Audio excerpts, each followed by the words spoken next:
Look, tiny little, well, I'm not quite sure what they are actually. There must be some sort of aquatic bird, ducklings. They're so tiny. In fact, these are very young because look, you can see pin feathers at the back which haven't properly formed yet. I think there's more in here. Oh no, those are proper ducklings, look. Those are proper like geese or something.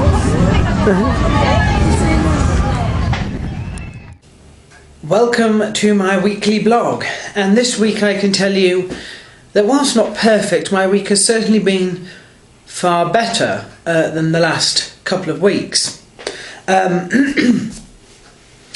Weather-wise, things haven't improved. It is still raining, and in fact, last Saturday when I was walking to work at 5 o'clock in the morning, it was snowing, in fact. Yes, for 15 minutes it actually snowed in the middle of May. So there we are. This week, let me think. Well, my parents went to Cumbria with my nan to visit relatives, and I heard that went rather nice. They went via Lake Windermere, where they enjoyed sort of going on a boat on the lake and stuff like that. With me, I shall be changing my aviary this week. It's time to get rid of what has happened in there over the last sort of 3 months and to replace it. This means that a lot of all the little chips on the floor, they shall all be swept out along with the hay in the bird room, and the wood will be removed and replaced. And I'm thinking I might swap the two flights, so I might have the budgies close to the door, but I haven't quite decided that yet. So that is certainly what I am going to do when I get more finches and more canaries. So that is going to be the thing that I do over this bank holiday, along with visiting the Bilton Gala if it's nice weather, which, well, anyway. Apart from the snow, there was something else that happened to me this week that was rather strange, and that was seeing this black bunny rabbit on Skipton Road. Twice this week, walking to work, I've been confronted by this little black bunny rabbit that's hopping around the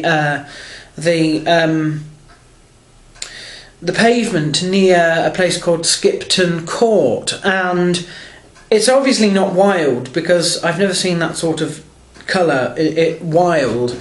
It's obviously a pet that's escaped, but it's hopping around, and you know, I tried to catch it the second time I saw it, but it's just too fast.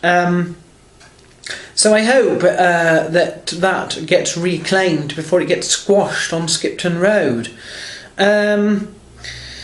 I am look out for my predictions for the next UFC event and the recap video for the Fox event this weekend, which was full of upsets and therefore I did absolutely hideously on.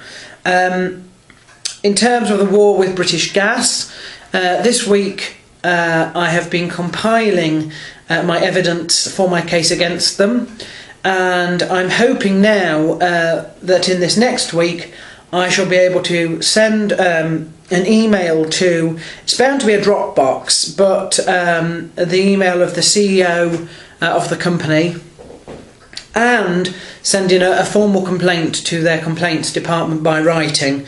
And I might try their complaints line, but I have a feeling that just directs you back to, it's just another way to phone the call centres. But we'll try those three, and what we're looking at is, we're now going on sort of more or less months, so I'm going to follow this tack for a month, and if they can get it sorted, then fair enough. If they don't, then a month from now it will be time to approach the Ombudsman and to write to the British government. And if they still are unwilling to sort it all out and give me financial compensation, a month after that we'll be going to the online watchdogs, which will bring them terrible publicity, and we'll see if that works. And if that doesn't work, then we'll have reached our 6-month mark around August, and I shall go to the press, and I will go to the press.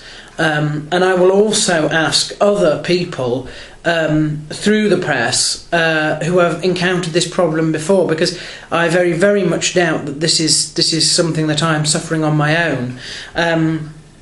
The new developments this week in the case are that the account that we changed names from, I opened the account in my name. It magically changed in 2008 to my father's name, and we changed it back at the start of this year, and they closed that account and gave me a new number and with my proper name on it. Well, they're still bombarding Granville with letters for some sort of outstanding payment on an account that doesn't even exist anymore, in my father's name. And of course, once that got to the state that they were sending threatening letters of taking people to court, in this case my father, because his name was on the account, though how it ended up on the account we don't know, because he doesn't even have an account with British Gas. That, of course, got forwarded from Granville to here, and my father says, you know, I phoned British Gas and they've promised to wipe the bill, blah, blah, blah, blah. We've heard it all before. And, you know, he said to me today, well, I haven't received the letter yet that says that it's all sorted out. And I said, well, you know, you probably won't, because knowing them, with my experience, it won't be sorted out. And what will happen is it will just go back to billing, and they'll send another letter out to Granville, and the Granville landlord will forward it to you, and you know, in a month you'll be back exactly where you started. So that's another thing that I'm sort of bringing up. Thank you to everybody who has sponsored me so far, whether locally, nationally or internationally. We don't have long now. The walk, the Nidderdale Walk, which is going on for about 16 miles, something like that, is taking place on Sunday the 20th. I am doing it, and for local people who can support me, I'm asking for just £2 for the Royal Society of Protection of Birds in honour of my aviary. If you're online and you're national or international, then you can sponsor me in terms of Anxiety UK. And the reason for that is because Be My Charity website doesn't have an RSPB donation system available. So I chose the Anxiety because, of course, next year will be the 10th year of me having been diagnosed with an anxiety disorder. So that seemed, you know, a logical thing. I think the minimum donation there is £5, and that's basically all I'm asking. I know these are hard times. They are hard times reflected by the local elections that happened this week in this country, where, you know, the Conservatives and the Liberal Democrats were nearly wiped out. They are saying that if it happens again, to the extreme it happened this time, they won't be the third functioning party in terms of British politics. The Conservatives got absolutely smushed. If it wasn't for the winning of the mayoral position in London, they would have been in serious trouble as well.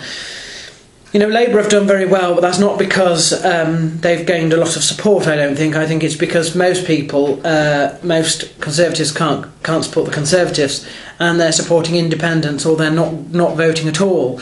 And that is a problem in this country. Apathy, nobody voting.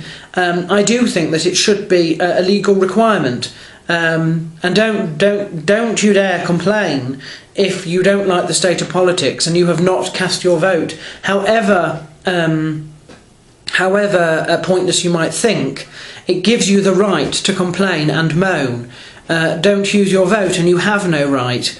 and if I catch anybody moaning and they say that they haven't bothered to vote, well, as far as I'm concerned, they can shut up, because they had the opportunity, and they have no right to moan about something that they're not prepared to do anything about, however insignificant that may be to them.